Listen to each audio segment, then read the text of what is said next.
यहाँ देखिए इसे इसकी आवाज़ निकालनी है।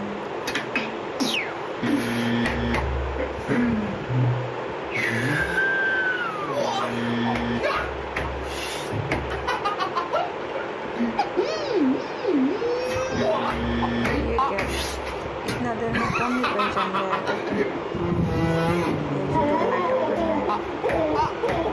अपना टैलेंट दिखाना था।